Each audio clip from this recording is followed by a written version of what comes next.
السلام علیکم ورحمۃ اللہ وبرکاتہ۔ الحمد للہ نحمده ونستعینه ونستغفره ونؤمن به ونتوکل علیہ ونعوذ باللہ من شرور انفسنا ومن سیئات اعمالنا من يهده اللہ فلا مضل له ومن يضلل فلا هادی له واشهد ان لا الہ الا اللہ وحدہ لا شریک له واشهد ان محمدا عبدہ ورسولہ صلی اللہ علیہ وعلی آلہ واصحابہ وبارک وسلم تسلیما کثیرا فإن خیر الحدیث کتاب اللہ وخیر الہدی ہدی محمد صلی اللہ علیہ وسلم وشر الامور محدثاتها وکل محدثۃ بدعہ وکل بدعۃ ضلالہ وکل ضلالۃ فی النار او کما قال رسول اللہ صلی اللہ علیہ وآلہ وسلم اما بعد اعوذ باللہ من الشیطان الرجیم بسم اللہ الرحمن الرحیم لتجدن اشد الناس عداوة للذین آمنوا اليہود والذین اشرکوا ولتجدن اقربهم مودة للذین آمنوا الذین قالوا انا نصارى ذلك بأن منهم قسيسين ورهبانا وأنهم لا يستكبرون وقال الله تبارك وتعالى انما المؤمنون اخوة صدق اللہ العظیم۔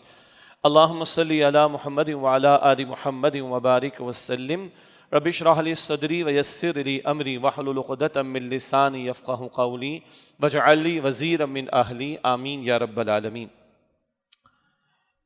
اس وقت یہ جو عالمی اور ملکی حالات ہیں وہ ہم سب کے سامنے ہیں، اور ایک طرف تو مستقل 1.5 برس سے زیادہ غزہ کا معاملہ اور اس کے تعلق سے بہت کچھ کلام بھی ہوا اور ہماری ذمہ داریوں کا ذکر بھی آیا اور مزید اس کا تذکرہ ہوتا رہے گا انشاءاللہ۔ اور اسی تناظر میں مملکت خداداد پاکستان کی جو اہمیت بھی ہے اور اس مملکت پر جو ذمہ داری عائد ہوتی ہے ایک لیڈنگ رول ادا کرنے کی بھی امت مسلمہ میں، اور غزہ کے مسلمان بھائیوں اور بہنوں جو کہ مظلوم ہیں اور اسرائیل کے لوگوں کی درندگی کا شکار ہیں، اور ان کی مدد کے لیے آواز ہی بلند نہ کرنا بلکہ امت کو متحرک کرنا اور معاشی بائیکاٹ کو ریاستی صدا پر اختیار کرنے کے ساتھ ساتھ ہم نے ذکر کیا تھا کہ عملی اقدامات کا اٹھایا جانا، حتیٰ کہ عسکری قوت بھی اگر استعمال کرنا پڑے تو اس کے لیے یہ پاکستان اپنے رول کو ادا کرے۔ بہرحال ہمارے حکمراں اور ہمارے مقتدر طبقات شاید ان کی ترجیحات میں یہ باتیں شامل نہیں ہیں، تو اللہ تعالیٰ نے کچھ اور ہمارے سامنے اب دکھا دیا ہے۔ اور یہ جو بھارت نے ڈرامہ رچایا مقبوضہ کشمیر میں، ایک چھوٹا سا واقعہ نہیں کہ جس میں 26 افراد کی ہلاکت ہو گئی ہو، یہ عالمی سطح کا ایک پورا پلان نظر آتا ہے جس میں مملکت خداداد پاکستان کے گرد گھیرے کو تنگ کرنا اور اس میں انتشار کا پیدا کیا جانا اور پاکستان کو منتشر کیے رکھنا تاکہ یہاں سے کوئی آواز غزہ کے مسلمانوں کے لیے بلند نہ ہو سکے۔ اس تناظر میں بھی انشاءاللہ کچھ آج گفتگو کرنا آپ کے سامنے مقصود ہے۔ اور ایک بڑا مسئلہ جو اس وقت مملکت میں پیش آیا ہے، کئی دنوں سے وہ معاملہ چل رہا ہے، وہ نہروں کے قائم کرنے یا تیار کرنے کے حوالے سے، نئی نہریں نکالے جانے کے معاملے کے حوالے سے چولستان کے علاقے کے لیے، اور پھر کوآپریٹ فارمنگ کا ذکر کر کے اس کے لیے پانی کی فراہمی کی ضرورت ہوگی، اور جس کے نتیجے میں سندھ بھر میں مظاہرے آپ نے غور کیا، دیکھا بھی، اور نہ صرف کہ سندھ میں بلکہ پنجاب میں بھی انریسٹ پیدا ہوا ہے، تو کچھ اس کے حوالے سے بھی بعد میں ذکر کرنا مقصود ہے انشاءاللہ۔ اور مستقل جو ہماری گزارش ہے اور جو ہم درد دل کے ساتھ بات رکھتے ہیں، اس مملکت کا اصل مسئلہ یہ ہے کہ ہم نے اللہ تعالیٰ کے ساتھ بے وفائی کی ہے، کلمے کی بنیاد پر ہم نے ملک کو لیا تھا، اس کو ہم نے فراموش کیا ہے، تو کہیں زبان اوپر آ جاتی ہے، کہیں صوبائی تعصب اوپر آ جاتا ہے، کہیں سیاسی مقاصد اوپر آ جاتے ہیں، اور کہیں دنیاوی مفادات وہ اوپر آ جاتے ہیں، اور پھر انتشار ہمارے ملک میں پیدا ہوتا ہوا مستقل ہمیں دکھائی دیتا ہے۔ تو ہمارے نزدیک بھی اصل مسئلہ یہ ہے کہ ہم اللہ کا نام لینے والے ہیں، محمد مصطفیٰ علیہ السلام کے نام لیوا ہیں، اور اللہ اور اللہ کے رسول کے نام پر، دین کے نام پر اس مملکت کو ہم نے حاصل کیا، اور وہ وعدے ہم نے توڑے ہیں، اور وہ بے وفائی ہم نے دین کے ساتھ کی ہے، جس کی سزائیں آج ہم بھگت رہے ہیں۔ اللہ تعالیٰ ہمارے مقتدر طبقات کو بھی، ہمارے حکمرانوں کو بھی، ہمارے سیاستدانوں کو بھی، اور مجھے اور آپ ہماری عوام کو بھی سچی توبہ کی توفیق عطا فرمائے۔ تو یہ عالمی حالات اور پھر یہ مقبوضہ کشمیر کا واقعہ اور پھر مملکت خداداد پاکستان کی اہمیت اور یہاں جو انتشار کا معاملہ ہے، نفرتیں پیدا ہو چکی ہیں اور نہ جانے معاملہ کہاں جا کر رکے گا، یہی وہ چند باتیں جو آج کی نشست میں بیان کرنا مقصود ہیں۔ جمعے کا ایک حاصل قرآن حکیم کی تذکیر اور یاد دہانی بھی ہے، اور جمعے کا ایک حاصل امت کے معاملات اور مسلمانوں کے معاملات پر گفتگو کرنا بھی ہے۔ اللہ کے رسول علیہ السلام نے یہ بھی ارشاد فرمایا کہ جس کو مسلمانوں کے معاملات سے دلچسپی نہ ہو، جسے مسلمانوں کے معاملات سے دلچسپی نہ ہو، وہ ہم میں سے نہیں ہے۔ اپنے آپ کو ہم ڈیٹیچ کر کے بیٹھ جائیں، بس میرا گھر ہے، میرا پیٹ بھرا ہوا ہے، میرے بچوں کا پیٹ بھرا ہوا ہے، میری نوکری چل رہی ہے، میرے بچوں کا مستقبل میں سیو کر رہا ہوں، بس ختم ہو گئی بات۔ ختم نہیں ہو گئی بات۔ ہم ایک امت کا حصہ ہیں جو 2 ارب کلمہ پڑھنے والوں پر مشتمل ہے، اور جس پر اس وقت مستقل وار ہو رہے ہیں ظلم کے، ستم کے، درندگی کے، اور میں اور آپ ڈیٹیچ ہو کر بیٹھ جائیں تو یہ اسلامی طرز عمل نہیں ہے۔ چنانچہ رسول اللہ علیہ السلام نے فرمایا کہ جس کو مسلمانوں کے معاملات سے دلچسپی نہیں ہے وہ ہم میں سے نہیں ہے۔ بہرحال اسی تناظر میں اب چند باتیں ہیں۔ ابتداءً میں نے آپ کے سامنے سورۃ المائدہ کی آیت نمبر 82 کی تلاوت کی ہے، جو قرآن حکیم میں چھٹے پارے کی آخری آیت بھی ہے۔ چھٹا پارہ اس کی آخری آیت ہے، سورۃ المائدہ کی آیت نمبر 82۔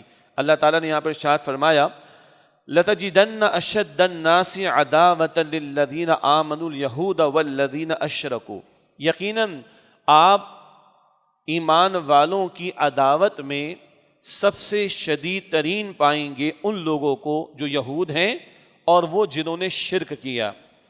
وَلَتَجِدَنَّ أَقْرَبَهُمْ مَوَدَّةً لِلَّذِينَ آمَنُوا، اور آپ یقیناً ایمان والوں کی مودت اور دوستی کے اعتبار سے قریب ترین پائیں گے الذین قالوا انا نصارى، جنہوں نے یہ کہا کہ ہم نصارہ ہیں۔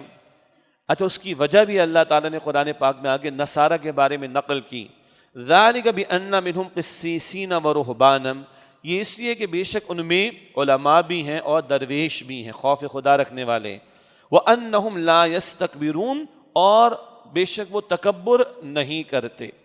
یہاں 3 گروہوں کا ذکر ہے، یہود کا ذکر ہے، مشرکین کا ذکر ہے، اور نصارہ کا ذکر ہے۔ خاص یہ رسول اکرم علیہ السلام کے دور کے نصارہ کا بھی ذکر ہے، تمام نصارہ نہیں، اور پھر ان کی کچھ صفات بیان کی گئی ہیں کہ یہ صفات والے ہوں گے تو تم ان کو ایمان والوں کے قریب پاؤ گے، محبت میں یا مودت میں، دوستی میں، اور ان نصارہ کی کچھ صفات بھی اللہ تعالیٰ نے یہاں پر ذکر فرمائی۔ اب اس آیت کا پہلا حصہ کیا ہے؟ ایمان والوں کی دشمنی میں تم سب سے زیادہ شدید کس کو پاؤ گے؟ یہود کو اور مشرکین کو۔ اگر ہم نبی اکرم علیہ السلام کے دور کا مطالعہ کریں، سیرت کا مطالعہ کرتے ہیں، قرآن پاک کا مطالعہ کرتے ہیں الحمدللہ، تو ہمارے سامنے واضح طور پر یہ بات آ جاتی ہے کہ ہاں، مشرکین نے سامنے آ کر مقابلہ ضرور کیا، بدر میں قتل ہوئے تو 70 مشرک قتل ہوئے نا، لیکن پیچھے سے بعد کے غزوات کے حوالے سے یا جنگوں کے حوالے سے دیکھیں، جو آگ بھڑکائی گئی وہ یہود کی طرف سے۔ یہی یہود عربوں کو سودی قرضے دیا کرتے تھے جنگوں کے لیے، تو جنگ بھڑکائیں گے تو جنگ ہوگی نا، جنگ بھڑکائیں گے تو جنگ ہوگی تو اسلحے کی ضرورت ہوگی، تو اسلحے کی ضرورت کے لیے پیسہ چاہیے ہوگا، اور پیسہ ان لوگوں کے پاس موجود تھا۔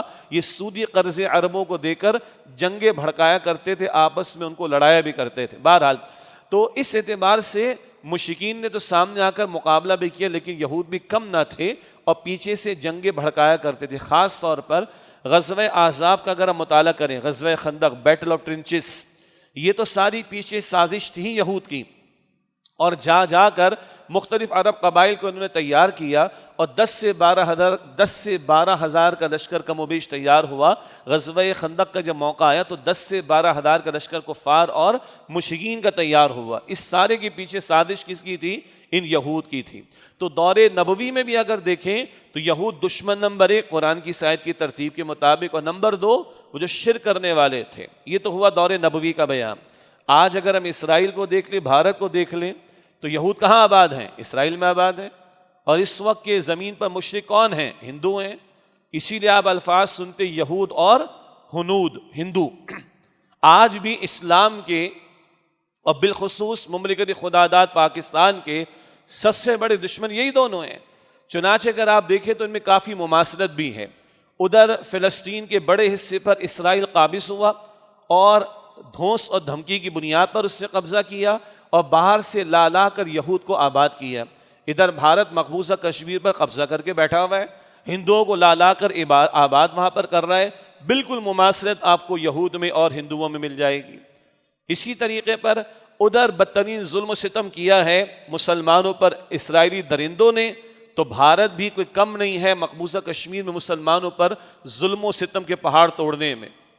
ادھر اسرائیل نے اور ان درندوں نے مسلمانوں پر زندگی اجیرن کی ہے، تو بھارت نے اپنی افواج کو بھی بھیجا ہے وہاں پر اور اپنی صلاحیتیں بھی پرووائڈ کی۔ اور ادھر مقبوضہ کشمیر میں کیسے ان کو ٹیکل کرنا ہے، اس اعتبار سے اسرائیل کی ساری پروویژن، سروسز کی پروویژن بھارتی افواج کے لیے، ان کے ذمہ داران کے لیے یہ کسی سے پوشیدہ معاملہ نہیں ہے۔ ادھر وہ یہود بیٹھے صہیونیت والے، وہ گریٹر اسرائیل کا منصوبہ بنائے بیٹھے۔ بار بار ہم نے ذکر کیا کہ دریائے فرات سے لے کے دریائے نیل تک کہتے سارا ہمارا ہے، ہم تو جو ہے وہ اردن بھی لیں گے، لبنان بھی لیں گے، شام بھی لیں گے، اور سعودی عرب کا ایک بڑا حصہ بھی لیں گے، اور معاذ اللہ کہتے مدینہ شریف بھی لیں گے۔ وہ گریٹر اسرائیل کا خواب دیکھے بیٹھے ہیں۔ ادھر بھارت میں اکھنڈ بھارت کا خواب مودی اینڈ کمپنی دیکھے بیٹھے ہیں۔ ادھر گریٹر اسرائیل کا منصوبہ اور ادھر اکھنڈ بھارت کا منصوبہ۔ ادھر نتن یاہو کہتا ہے کہ میری شدید خواہش ہے کہ پاکستان کی ایٹمی صلاحیت ختم ہو جائے۔ یہی الفاظ مودی بھی کہتا ہے کہ ہماری بھی خواہش ہے کہ پاکستان کی ایٹمی صلاحیت ختم ہو جائے۔ دونوں کو پاکستان کھلتا ہے، پاکستان کی ایٹمی صلاحیت کھلتی، اور یہود تو پرانے چلے آ رہے ہیں۔ اسرائیلی وزیر اعظم جو تھا بن گوریان، اس نے عرب جنگ جو ہوئی تھی 1967 میں اور کامیابی ملی تھی اسرائیل کو، تو اس نے پیرس میں جشن مناتے ہوئے کہا تھا میں کسی خوش فہمی میں مبتلا نہیں رہنا چاہیے، ہمارا اصل بڑا دشمن تو پاکستان ہے۔ اور آج نتن یاہو بھی کہتے ہیں کہ میری خواہش ہے کہ پاکستان کی ایٹمی صلاحیت ختم ہو جائے، یہی مودی بھی چاہتا ہے۔ اگر اس اعتبار سے آپ دیکھیں، چند اور پہلو بھی ہو سکتے ہیں، میں نے مختصراً چند باتیں عرض کی ہیں، تو بڑی مماثلت ہے اسرائیل میں اور بھارت میں مسلمانوں کے خلاف، اور بالخصوص اسلامی جمہوریہ پاکستان کے خلاف۔ اور اگر آپ یہ آیت کریمہ قرآن پاک کی پڑھیں، دوبارہ سنیں ترجمہ، لَتَجِدَنَّ أَشَدَّ النَّاسِ عَدَاوَةً لِلَّذِينَ آمَنُوا الْيَهُودَ وَالَّذِينَ أَشْرَكُوا، ایمان والوں کی دشمنی میں تم سب سے بڑھ کر شدید ترین جو پاؤ گے وہ یہود کو پاؤ گے اور شرک کرنے والوں کو۔ آج بالکل یہ نظارہ ہمارے سامنے ہے کہ یہود اور ہنود کا گٹھ جوڑ امت مسلمہ کے خلاف بالفعل یعنی بالخصوص پاکستان کے خلاف، یہ کسی سے ڈھکی چھپی بات نہیں ہے۔ ہاں، ساتھ امریکہ بھی میدان میں اترا ہوا ہے، وہ بھی کسی سے پیچھے نہیں ہے، اور وہ بھی ساری پشپنائی پر ہے، بھارت کی بھی اور اسرائیل کی بھی۔ اسرائیل کھڑا نہیں رہ سکتا اگر امریکہ کی پشپنائی اس کو حاصل نہ ہو۔ کبھی برطانیہ کی بدماشی کے نتیجے میں بالفور ڈکلیریشن سے یہود کے یہاں پر آباد ہونے کی راہ ہموار ہوئی، اور پھر کبھی امریکہ کی بدماشی کے نتیجے میں UN کے ذریعے اسرائیل کو منظور کروایا گیا۔ تو یہ فرنگ رگے جا پنجہ یہود میں جو اقبال نے کہا، اسی کا شاخسانہ یا اسی کا نظارہ آج ہمارے سامنے ہے۔ تو اگر ہم یہ کہیں کہ ایک اتحاد ثلاثہ ہے، تین لوگوں کا گٹھ جوڑ ہے امت مسلمہ کے خلاف، بالخصوص مملکت خدا داد پاکستان کے خلاف، تو یہ اتحاد ثلاثہ تین لوگ کون ہیں؟ یہ تین ممالک کون ہیں؟ امریکہ ہے اور اسرائیل ہے اور یہ بھارت ہے۔ اب آئیے، یہ جو مقبوضہ کشمیر کا معاملہ ہوا جس کی تفصیلات ہمارے سامنے آ چکی ہیں، اور بالکل ایک فائرنگ موڈ کے اندر دونوں ممالک کھڑے ہوئے ہیں، یہ کوئی چھوٹا واقعہ، چھوٹا معاملہ نہیں ہے۔ یعنی فوراً امریکہ پشپنائی پر کھڑا ہو گیا، نتن یاہو کھڑا ہو گیا، فوراً سے سارے بیانات بھارت کی سپورٹ کے لیے آ گئے، اور یہ کس کے خلاف؟ مملکت خدا داد پاکستان کے خلاف۔ کھل کر نام لیا گیا کہ پاکستانی فوج نے کام کیا، جو کہ بھارت کا پرانا ڈرامہ ہے، یہاں کی فوج پر الزام تراشی کرنا اور اس کو بدنام کرنے کی کوشش کرنا، اور پیچھے سے امریکہ بھی ساتھ کھڑا ہو گیا، اسرائیل بھی ساتھ کھڑا ہو گیا پہلے کی طرح۔ تو دراصل یہ مملکت خدا داد پاکستان کا گھیرا تنگ کرنے کی بات ہے، اور ہمارے استاد ڈاکٹر اسرار صاحب رحمۃ اللہ علیہ کہتے چلے آئے ہیں کہ امریکہ کو اگر کوئی خدشہ ہے کہ اسرائیل کے خلاف کو کھڑا ہو سکتا ہے تو وہ پاکستان، نتن یاہو کو اسرائیل کو کوئی خدشہ ہے تو وہ پاکستان سے ہے، بھارت کو اگر خدشہ ہے، خطرہ ہے تو وہ پاکستان سے ہے۔ یعنی ان اسلام دشمنوں کو اور دین دشمنوں کو اور پاکستان دشمنوں کو یہ بات کلیئر ہے۔ افسوس سے کہنا پڑتا ہے کہ ہمارے حکمرانوں کو کلیئر نہیں، ہمارے مقتدر طبقات کو کلیئر نہیں، اور میں اس وقت کے حکمرانوں کی بھی بات کر رہا ہوں، پچھلوں کی بھی بات کر رہا ہوں، اور اس میں کوئی تقسیم نہیں ہے، وہ سول حکمراں ہوں یا فوجی حکمراں ہوں. اللہ تعالیٰ ہمیں بھی ہدایت دے, ان کو بھی ہدایت عطا فرمائے. آج بھی ہم چاہتے ہیں امریکہ کے ساتھ بنا کر رکھیں. ہم بڑے خوش ہوتے کہ کانگریس کے لوگ پاکستان آ گئے اور انہوں نے جناب یہاں پر آ کر جو ہے وہ دورہ کیا ہے. ہم آج بھی امریکہ کو منانے کے چکر میں ہیں, اور وہ امریکہ بدماش جو ہے, وہاں کی حکومت, ٹرمپ کیا کر رہا ہے؟ ہاں, ٹرمپ نے اپنے پچھلے دور میں یروشلم کو اسرائیل کا دارالحکومت قرار دے دیا, اپنا سفارت خانہ وہاں پر کھول دیا. اس کے یہودی داماد نے کئی مسلم ممالک کے ساتھ تعلقات استوار کروائے اسرائیل کے ساتھ, کئی مسلم ممالک کے تعلقات استوار کروائے اسرائیل کے ساتھ. یہی ٹرمپ ہے جو اب پیچھے کھڑا ہوا ہے اسرائیل کے, اور وہ دھڑلے کے ساتھ کہتے ہیں کہ ہم اس کا ساتھ دیں گے. یہی وہ ٹرمپ ہے جس نے ماضی میں بھارت کا وزٹ کر کے وہاں پر معاہدات کیے تھے عسکری و معاشی نوعیت کے, جس کا مقصد پاکستان کو کمزور کرنا یا پاکستان کو آنکھیں دکھانا تھا. کیا ہم مجھ جیسے عام آدمی کو یہ باتیں سمجھ آ رہی ہیں؟ تو ہمارے حکمرانوں کی کیا مت ماری گئی ہے, ہمارے مقتدر طبقات کی مت ماری گئی ہے کہ ان کو سمجھ نہیں آ رہی؟ ہم نے افغانستان کو ناراض کر کے کھڑا کر دیا اپنے خلاف, ہم نے چائنا کو امریکہ کی آشیرواد دینے کے لیے ناراض کر کے اپنے خلاف کھڑا کرنا شروع کر دیا ہے. ہم کر کیا رہے ہیں آخر؟ ادھر کے پڑوسی سے ہمارے تعلقات خراب, ادھر بھارت کھڑا تیار ہے ہم پر حملہ کرنے کے لیے. اللہ تعالی ہمارے حکمرانوں کو ہدایت دے, ہمارے مقتدر طبقات کو ہدایت دے. اتنی سی بصیرت تو عام انسان کو بھی ہے, عام مسلمان, عام پاکستانی کو بھی ہے کہ امریکہ سے غداری, مطلب امریکہ کی یاری نہیں, غداری کرو اس کے ساتھ. ہم تو غداری اللہ کے ساتھ کر رہے ہیں, اللہ کے دین کے ساتھ بے وفائی کر رہے ہیں. اللہ کے دین کو ہم نے پس سے پوچھ ڈالا ہوا ہے, امریکہ ناراض نہ ہو جائے. تو امریکہ, ہینری کسنجر نے کہا تھا, امریکہ کا دشمن تو بچ سکتا ہے, امریکہ کا دوست کبھی نہیں بچ سکتا. ہم دوستیاں اختیار کیے بیٹھے ہیں. ہمارے مقتدر طبقات کو, ہمارے حکمرانوں کو اتنی سادہ سی بات سمجھ میں نہیں آ رہی, تو ہم نے افغانستان سے بھی اپنی نفرتیں پیدا کر لیں. ہم اپنے آئینہ کو بھی ناراض کیے بیٹھے ہیں, اور ادھر سے امریکہ, اسرائیل اور بھارت مل کر ہمارے سامنے کھڑے ہیں. تو ہم جائیں گے کدھر؟ غور کرنا چاہیے. بارہ اس نقطے پہ بعد میں آئیں گے, ذرا آیت مکمل بھی کر لیں. آیت میں ایک اور حصہ بھی ہے, اور اس سے متعلق ایک نقطہ آج کی نشست کے بعد بھی ہوگا, تو میں چاہوں گا اس کا ذکر ابھی آپ کے سامنے آ جائے. آیت ہم سمجھ رہے تھے سورۃ المائدہ آیت نمبر 82.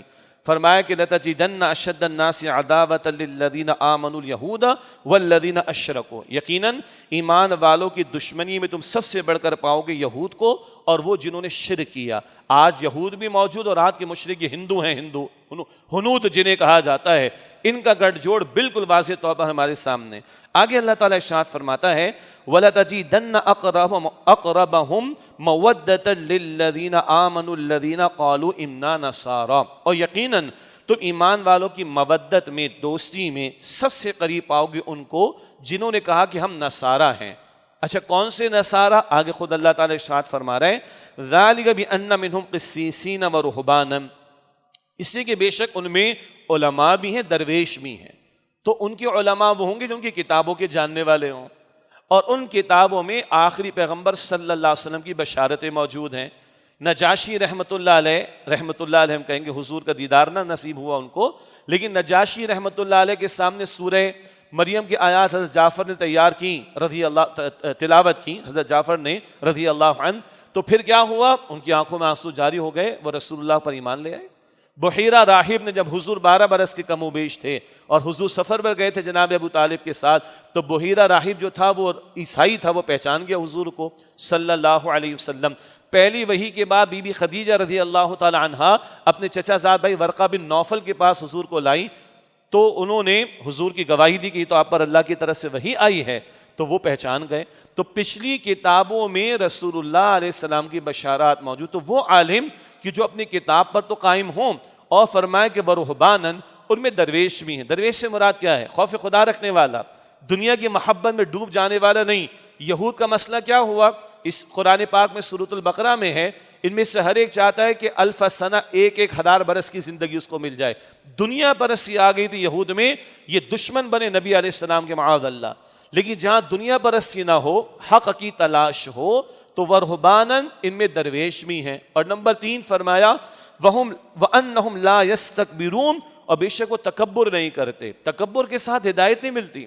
ابو جہل جیسے شخص کو ذہن میں رکھے, اس کو یقین تھا کہ محمد مصطفیٰ جو کچھ کہتے ہیں وہ برحق ہے صلی اللہ علیہ وسلم۔ سیرت کی کتابوں میں صحابہ کرام کی زبان سے واقعات ملیں گے جو پہلے کے بعد میں وہ ایمان لے آئے تھے۔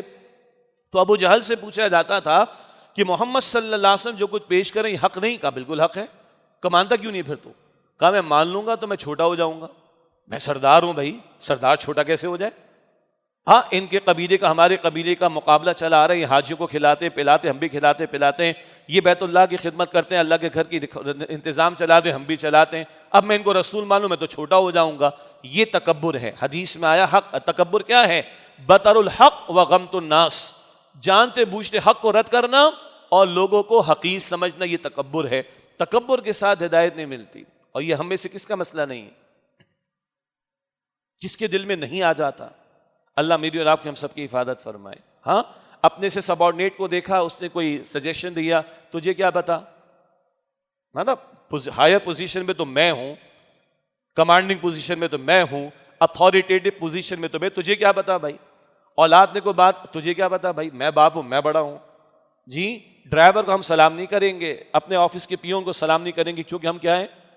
بڑے ہیں۔ اللہ کے رسول سے پوچھیے علیہ السلام، اللہ کے رسول علیہ السلام نے فرمایا کہ جو سلام میں پہل کرتا ہے وہ تکبر سے بچا لیا جاتا ہے، جو سلام میں پہل کرتا ہے وہ تکبر سے بچا لیا جاتا ہے۔ اور اللہ کے رسول مکرم صلی اللہ علیہ وآلہ وسلم خود آگے بڑھ کر بچوں کو بھی سلام کرتے تھے۔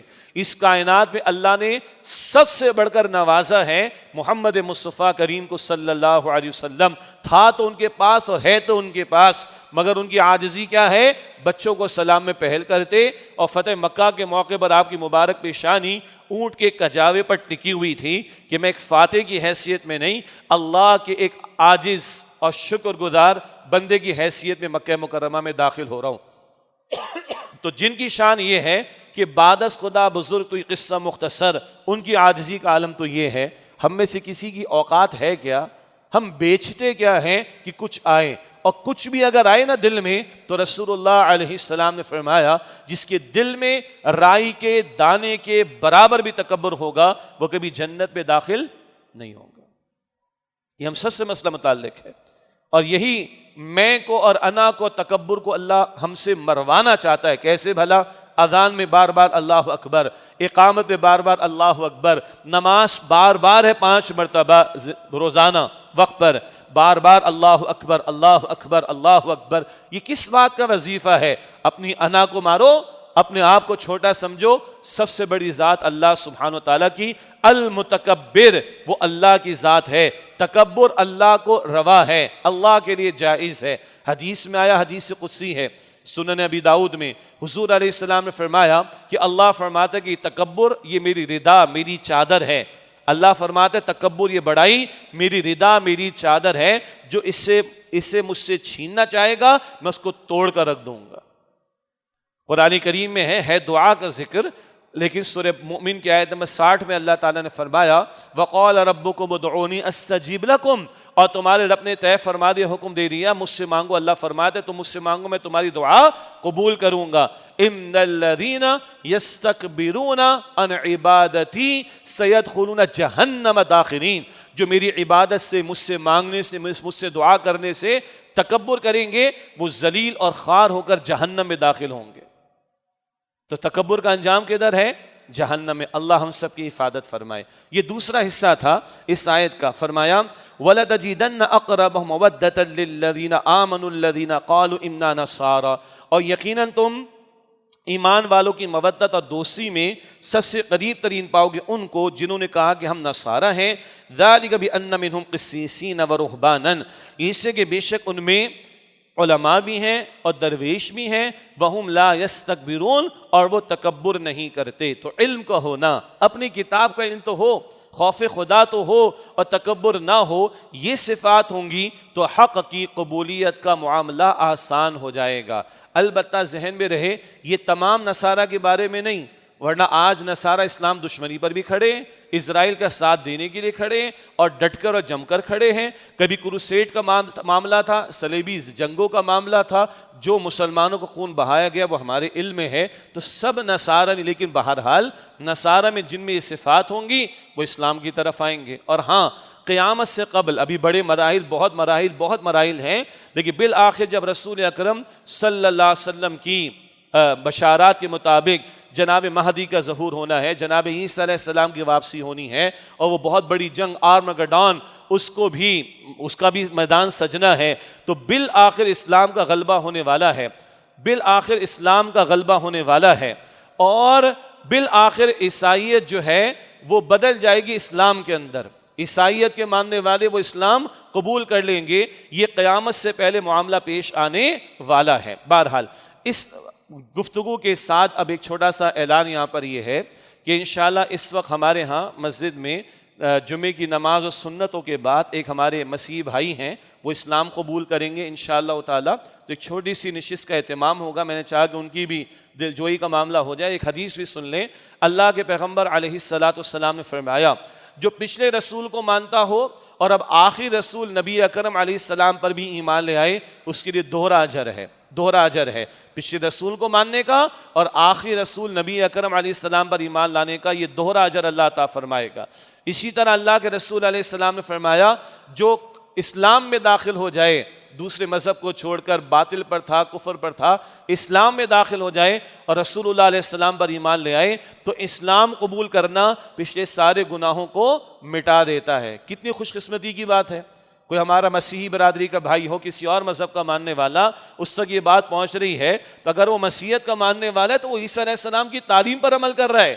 اگر آج وہ محمد مصطفیٰ علیہ السلام پر ایمان لا رہے ہیں تو وہ عیسیٰ علیہ السلام کی تعلیم پر عمل کر رہے ہیں، اس لیے کہ عیسیٰ علیہ السلام نے فرمایا کہ جب وہ آئیں گے نبی صلی اللہ علیہ وسلم، ان کی رسالت ساری انسانیت کے لیے ہوگی۔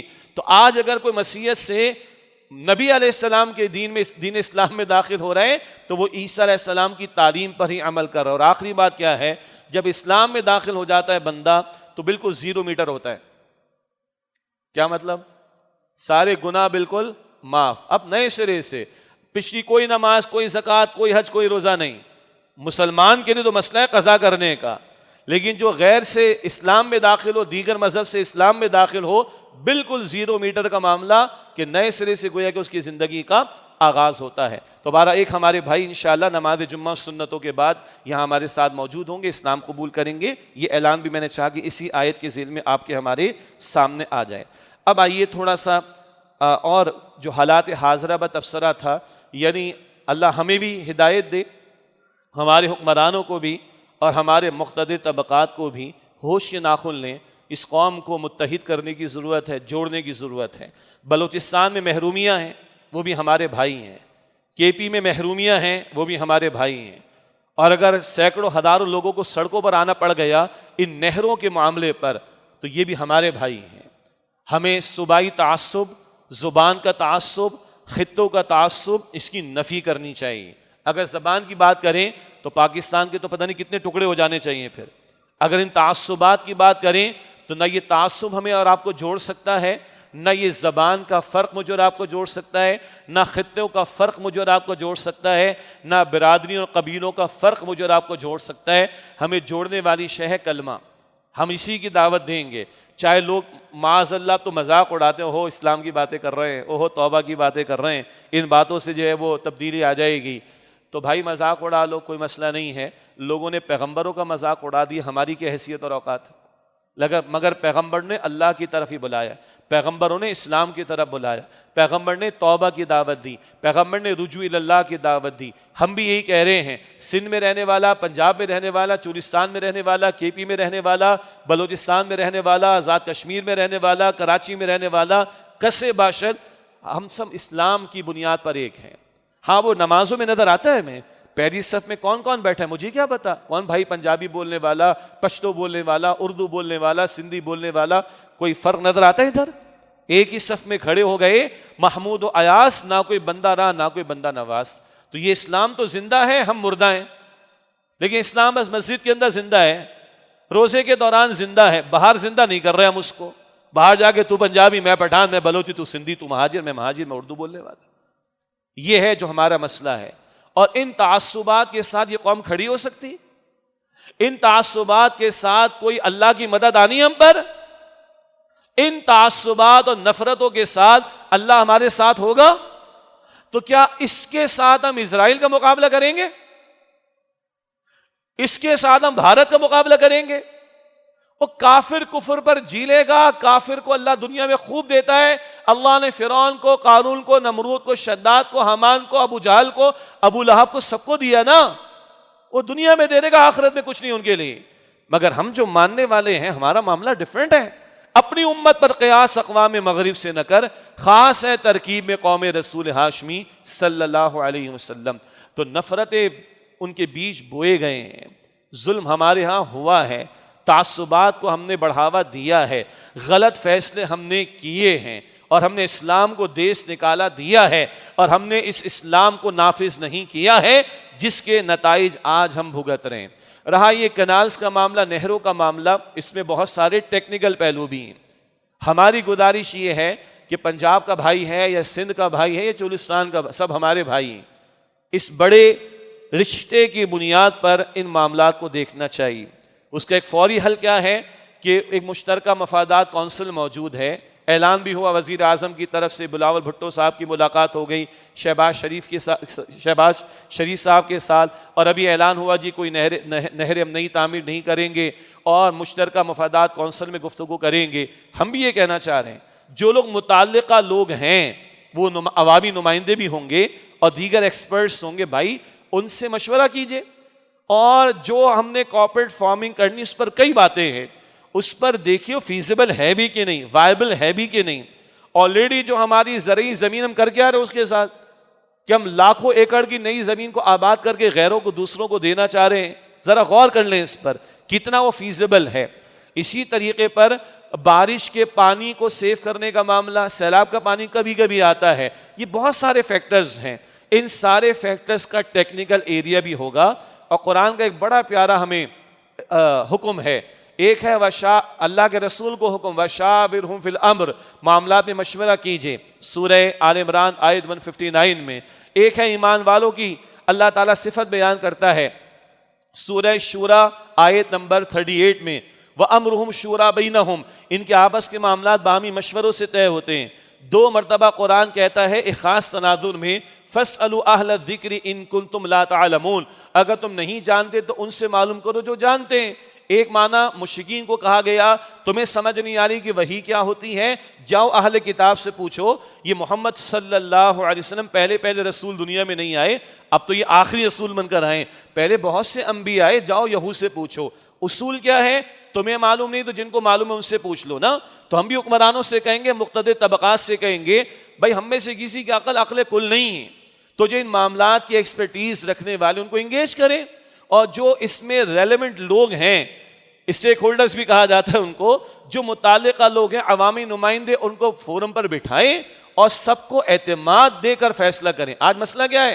ہمارے ریاستی اداروں کی غلط پالیسیاں، اور انہوں نے جو امریکہ کا ساتھ دے کر اپنوں پر ظلم کیا اور اپنے کچھ مفادات کو محفوظ رکھا، اس کی وجہ سے آپس کا اعتماد ختم ہوا. اس اعتماد کو بحال کرنا پڑے گا. میں نے پہلے بھی عرض کیا ہے، اگر ظلم کرنے دیا ہے یا امریکہ کا ساتھ دے کر ہم نے اپنے بھائیوں پر ظلم کیا، ان کا ازالہ کرنا پڑے گا، ان کو سینوں سے لگانا پڑے گا، معافی تلافی کرنا پڑے گی، ورنہ کیسے بھارت کا مقابلہ کریں گے؟ محض عسکری قوت کافی نہیں ہوتی. اگر خیال ہے ہمارے پاس ایٹم بم ہے، وہ چلانے کے لیے جرأت ایمانی چاہیے. اسرائیل کو تم نے آنکھیں نہیں دکھائی، ابھی تک دکھائی ہیں؟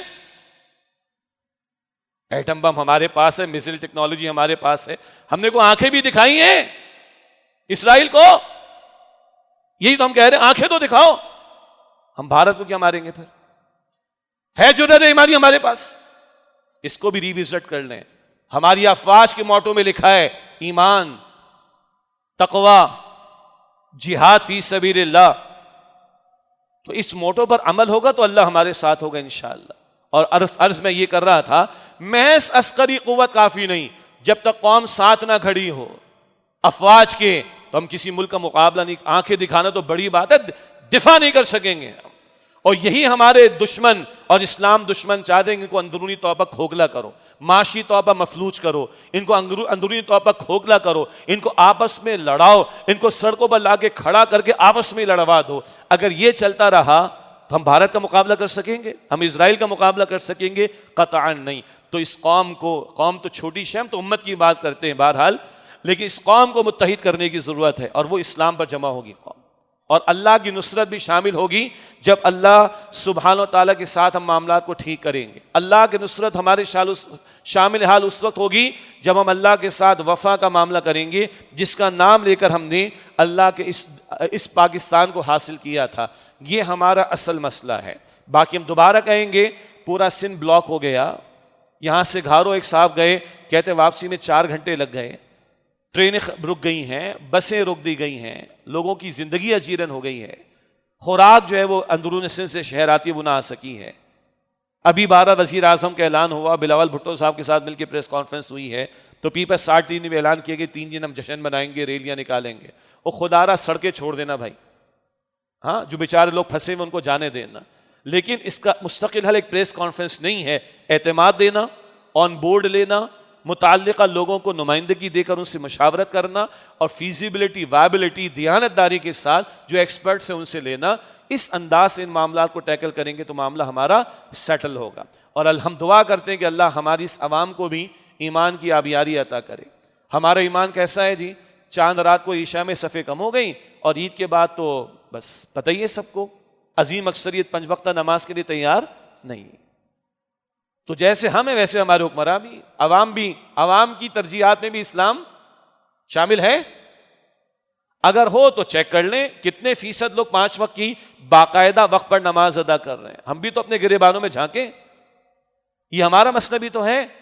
تو نہ ہم میں ایمان کی آبیاری، نہ ہماری افواج میں ایمان کی آبیاری، نہ ہمارے حکمرانوں میں ایمان کی آبیاری، تو ہوگا کیا ہمارے ساتھ؟ اور برا ہوگا، اور ستیہ ناس ہوگا، اور بیڑا غرق ہوگا۔ ایک ہی راستہ ہے اور وہ ہے توبہ کا، اللہ کے ساتھ معاملات کو سیٹل کرنے کا، انفرادی معاملات میں بھی سیدھے اور اللہ کے دین پر عمل کریں، اور اجتماعی سطح پر اللہ کے دین کی بنیاد پر قوم کو کھڑا کریں، اور فیصلے اللہ سے ڈر کر کریں، امریکہ سے ڈر کر نہ کریں۔ نہ کہیں جہاں میں اما ملی، جو اما ملی تو کہاں ملی، میرے جرم خانہ خراب کو تیرے عفو بندہ نواز۔ وہ ایک سجدہ جسے تو گراں سمجھتا ہے، 1000 سجدوں سے دیتا ہے آدمی کو نجات۔ بس اسی پہ میں اکتفا کرتا ہوں، اس دعا کے ساتھ اللہ اس مملکت خداداد کی بھی حفاظت کرے، ہمارے اندرون خلفشار کو اللہ دور کرے، ہمارے دلوں کو اللہ آپس میں جوڑے، نفرت اللہ تعالیٰ دور فرما دے، اور اللہ ہمیں سچی پکی توبہ کی توفیق عطا فرمائے، اور اللہ ہمارے حکمرانوں کو، ہمارے مقتدر طبقات کو بھی اس قوم کے مفاد کو سامنے رکھتے ہوئے فیصلے کرنے کی توفیق دے، اور اللہ ہمیں بھی اور انہیں بھی جرت ایمانی عطا کرے کہ ہم اللہ کی خشیت اور خوف کو دل میں رکھ کر فیصلے کریں، نہ کہ امریکہ اور اس کے ساتھیوں کو راضی کرنے کی کوشش کریں۔ اور اللہ تعالی ہمارے حال پر رحم فرمائے، اللہ اہل غزہ کی پکار پر بھی ہمیں لبیک کہتے ہوئے جو کرنے کے کام اس کی توفیق عطا کرے۔ بار بار ہم نے ذکر کیا، اور پچھلے خطاب جمعہ میں لاہور میں 13 نکات میں نے گزارش کی ہے، بیان کیا ہے، اس کا شارٹ ورژن بھی 5 منٹ میں دستیاب ہے، وہ خطاب بھی ہم نے شیئر کر دیا تھا، اور فی الحال وہ یوٹیوب اور فیس بک نے ہٹا دیا ہے۔ شاید ان کو برا لگ گیا کہ ایک مسجد سے کرنے کے 13 کام بیان ہوئے، تو یہ تو ہوگا ہمارے ساتھ، لیکن ہم نے غیرت کا اظہار کرنا ہے، اپنے حصے کا کام ہم کریں، حکمراں اپنے حصے کا کام کریں۔ اللہ ان مظلوم بھائیوں کا درد بھی محسوس کرنے کی توفیق دے، اور اللہ دین کے ساتھ ہمیں مخلص فرمائے۔ آمین یا رب العالمین، وآخر دعوانا ان الحمد للہ رب العالمین۔